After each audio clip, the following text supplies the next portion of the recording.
Hello, everybody. My name is Ryan from My Try Running Programs, and today is going to be a little bit of a different video comparative to other videos on my channel where, as you could imagine, I essentially review running programs on a week-by-week basis. Now, I think, as a runner, a lot of us set different time goals, and a time goal that I've noticed that's been very popular on YouTube is the half marathon distance and covering that in an hour and a half or faster for that matter. And I can understand, why that's kind of a fun, elusive time because it's slightly under 7 minutes pace. It's certainly a time that I think requires some training to be under your belt, unless you're just extremely talented or have great underlying potential. And so I think a lot of people set this as a reachable goal, but a goal that can seem somewhat difficult to obtain. And so I've written down some notes of some various things that I think helped me to hit that particular distance at that time. But to give you some quick background, just so that you know that I'm not some great runner in terms of past potential, I started running at roughly the age of 27. I had run intermittently before that for no more than a month or so at a time at any given time. And then usually there'd be years and years of breaks, I should say, between those running periods. But by and large, I started running at 27 and at a relatively low amount of mileage. At this time, I would be classified, I believe, as morbidly obese. I was 240 pounds right before kind of the birth of my daughter. And I just didn't feel great about my health. I didn't feel great with the way that I was trending in terms of how I took care of my body. So, like many people, I picked up running as a way to lose weight. And then as I got into running, I would, like many others, I would want to get faster in certain race distances. And I've always enjoyed the half marathon. That is my kind of second ever distance that I've raced, I believe. And I ran the Monterey Bay Half Marathon in 2017 as a way to lose weight, and it was something where I lost 10 pounds. I felt really good about myself. Went and ran, and I think I ended up running that race in like slightly over 2 hours. But in the grand scheme of things, it was a race that, quite frankly, I really wasn't prepared for at the time, but it built that love of running. So over time, over the next 4 years or so, I've still been relatively off and on with running, but far more consistent the last 2 years, and have been really working now much more so to improve my time. So how did I end up running a sub 130 time basically a little bit under a week ago? Well, the first objective thing for me would be your overall weight.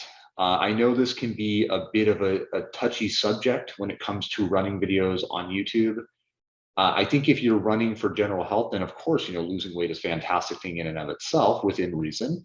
But also there's the other component that, just scientifically, there's been various studies that show anywhere from a 2 to 5 second per mile improvement.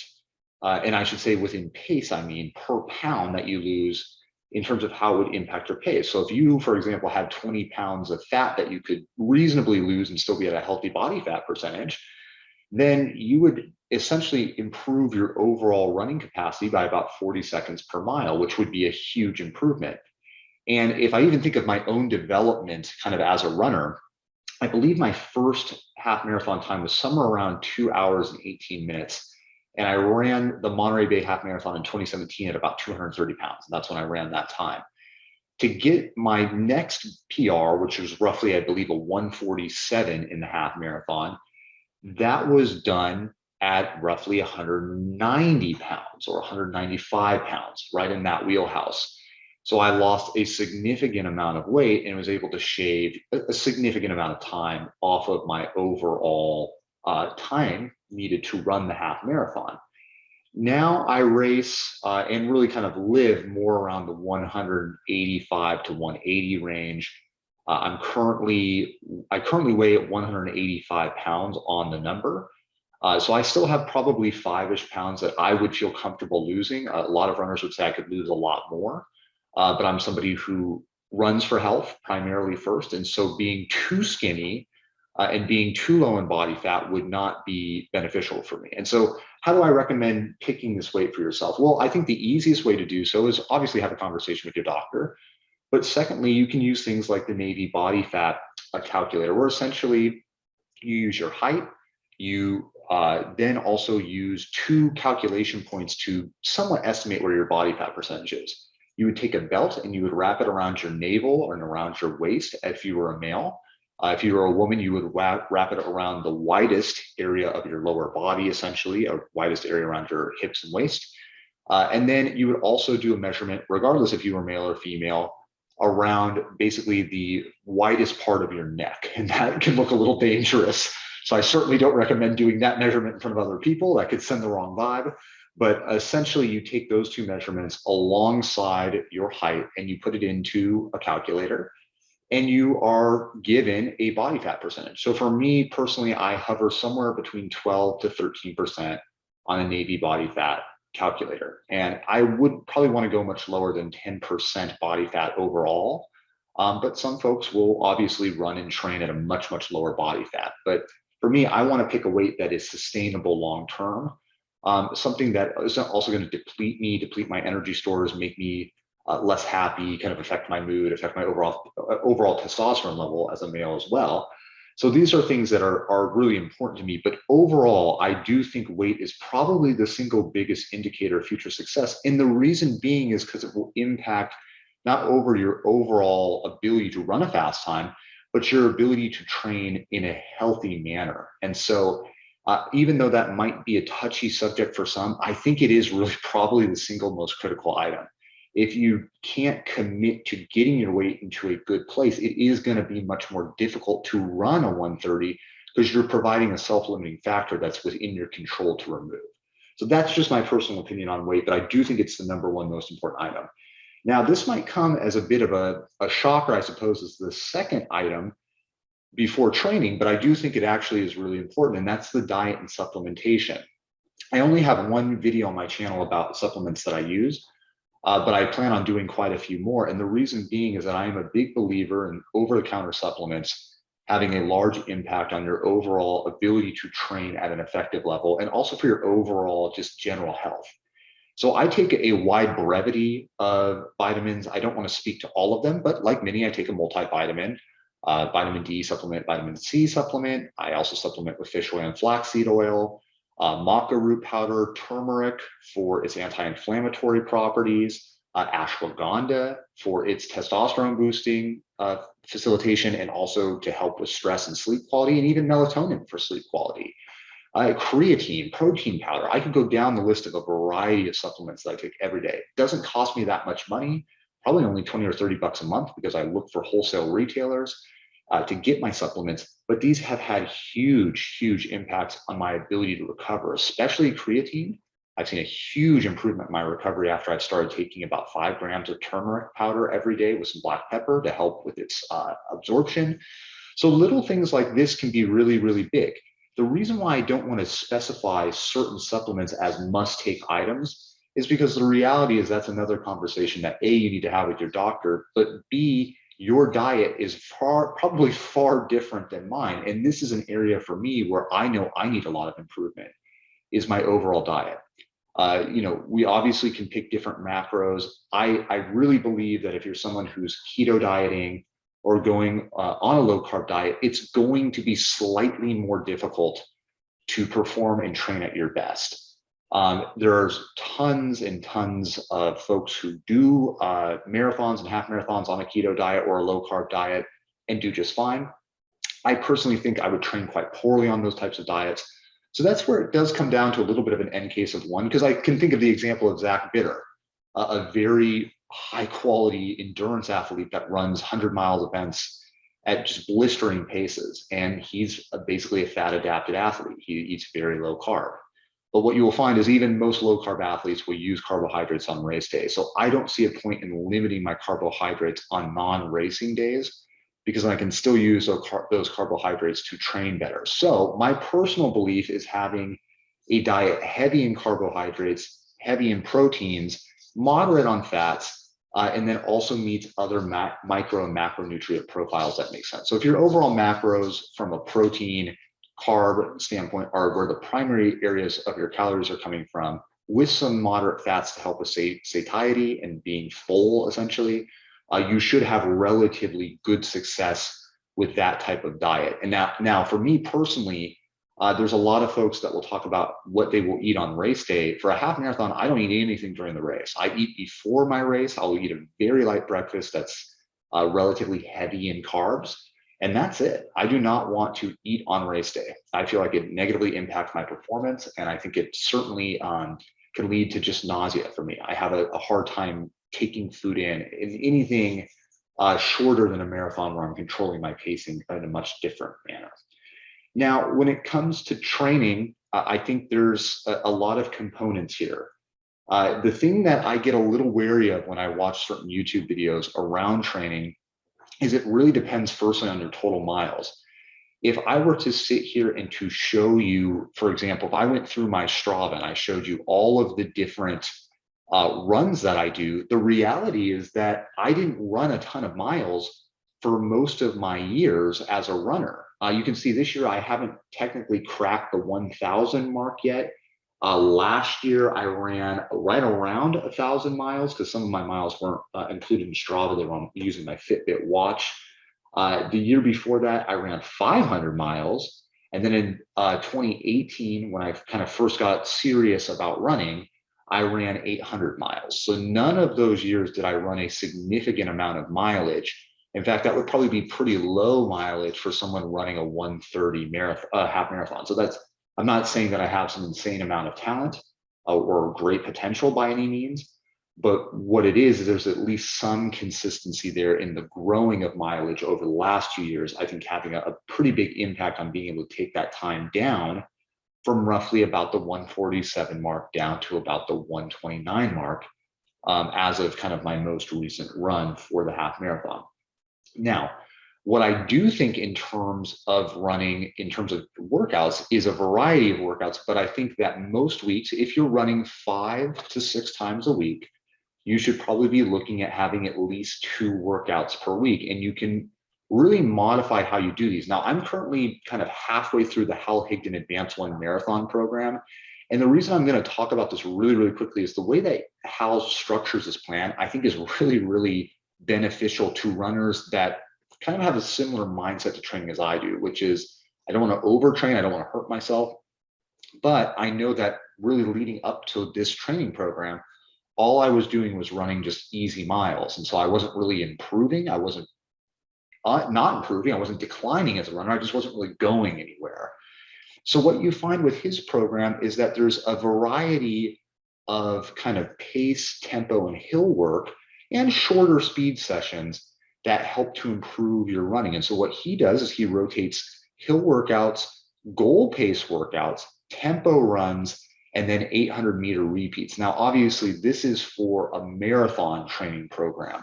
But the reason why I think this type of program would work very, very well for a half marathon runner is because it does increase your total mileage, which in and of itself will help with your overall aerobic base. But more importantly, what it will also do is it will have a lot of easy miles that sandwich a couple of key workouts each week that you end up running. So the great thing about a hill workout, you can make it as difficult or as easy as you want. You can pick the grade of the hill, you can pick the distance of the hill, and you can decide how hard you want to run that, but you'd be running it kind of like almost like an 800-meter repeat, or even like at a maybe like a 10K pace type effort. And so only you know what your paces are, so you can adjust your paces accordingly. Now, for me, when I run my hill workouts, I actually run them quite slow. I run them probably in the average of about 7:30 to 8 pace when I'm actually running the hill itself. And I elongate the hills. I pick hills that are very, very long because that way I'm getting a little bit extra stimulus of working on running up that graded hill. That is what works for me, but everybody is a little bit different, okay? Now, in terms of the goal pace type runs, this is where you would want to be eyeing probably running different distances that are around 6:45 pace is what you would really want to be running at.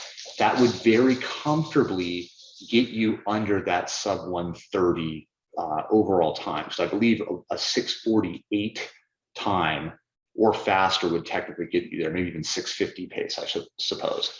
So if you're running 6:45 pace for various distances, somewhere in the 5-mile range, some in the 6-mile range, 7 and 8-mile range, when you show up on race day, you're used to covering almost half, if not more than half of the race at goal pace already. So you should have the confidence to run that half marathon much easier because you're already doing a lot of that pace work already. Okay. In fact, the thing I would say that I'm doing incorrectly, because this is a marathon training block for me now, is that I'm running more of my goal pace work at more like a half marathon race pace. So that might hurt me come marathon race day. But right now, for my half marathon training, or half marathon time trial that I did in this program, that turned out very well because I was doing a lot of my mileage at 6:30 to 6:45 pace when I was doing goal pace efforts. Now, when it comes to tempo runs, this is work that you could do maybe more in the 5K and even 10K race pace type area. It probably would make more sense to do a lot of your tempo work in the 10K region. And so if you're doing tempo runs anywhere from 30 to 45 minutes, you should see a relatively good stimulus because you're going to probably be able to cover somewhere around 3 to maybe even 6 miles. Once again, kind of a 5 or a 10K while doing that pace. You should be able to cover that if you're training those tempo runs at the pace adequate to get to 130. Now, of course, if you're somebody who's back kind of where I was, where you were running 150 or even 2 hours plus, you might just benefit from doing a training block like this just because you're going to increase your total mileage. And yes, you will get a little bit faster and you can improve those workout pacings kind of as you work through the program. So a lot of these I was not doing at 6:45 pace at the first 2, 3, 4 weeks. I was doing more like 7:15 pace and 7:30 pace to start.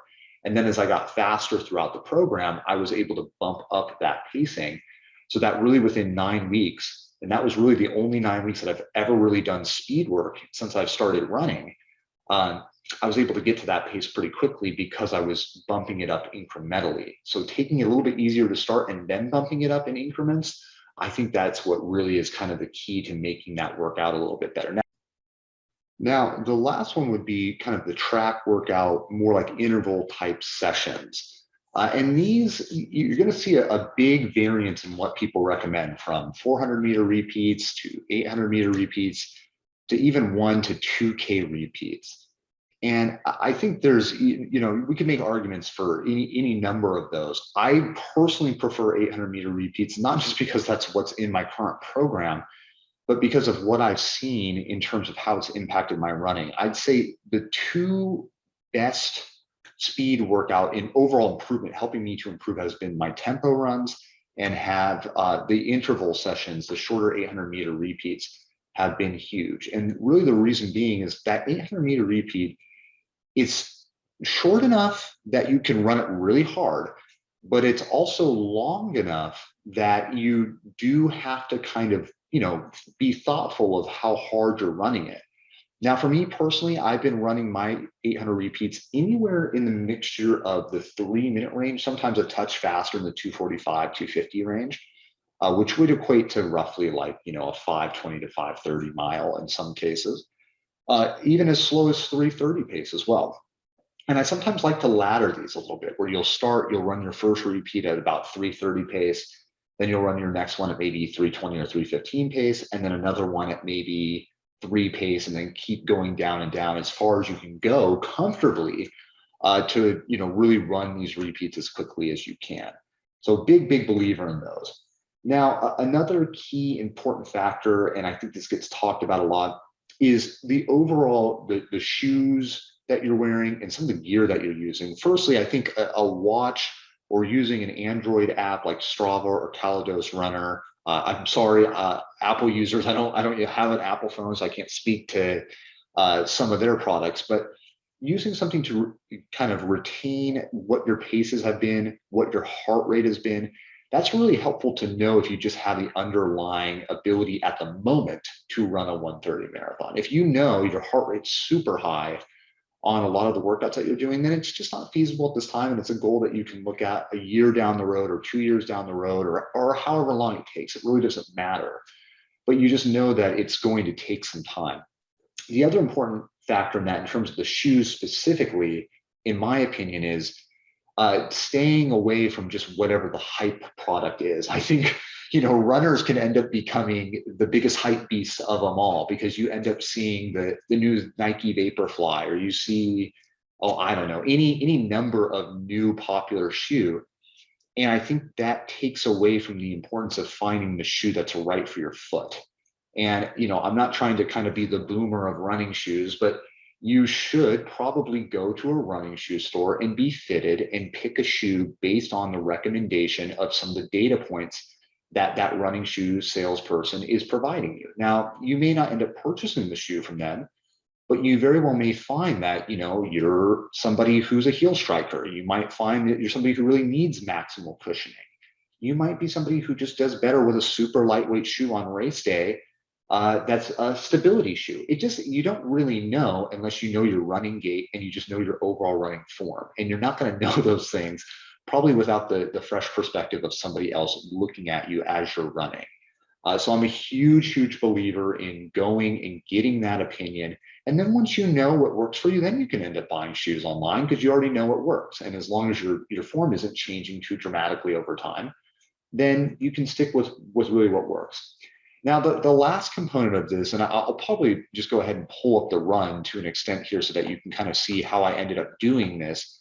But I think the last component really comes down to me being a component that is focused on mentality. And running a 1:30 half marathon isn't something that I think most people can't run. As I said before, I do think it's a time that generally most healthy individuals can run if given enough time and training. But the reality is that it can be hard in the moment to run this run. So what I recommend is pick a course that you know, and then B, know a strategy for that course, because that helps with your overall mentality. So for example, I live in the Monterey area of California. And so the rec trail, or coastal rec trail, is a very popular running spot because it's relatively flat. And it's away from cars, and it's just beautiful to be out there in general. It's just a fun place to run.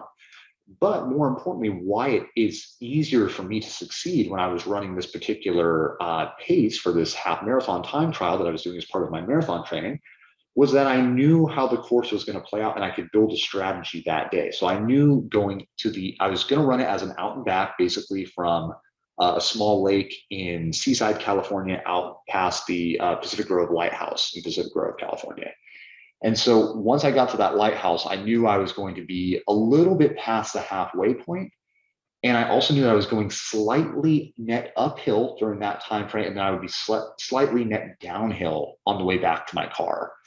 And so I just set up a very simple strategy, which was if I was downhill or flat, I was going to run hard. And if I was running uphill, that's when I would drink my water. That's when I would kind of, adjust my shorts if they were riding up, or, I just need to wipe my brow or adjust my hat, just take a breather, kind of take in the sights, look around, shake my arms out.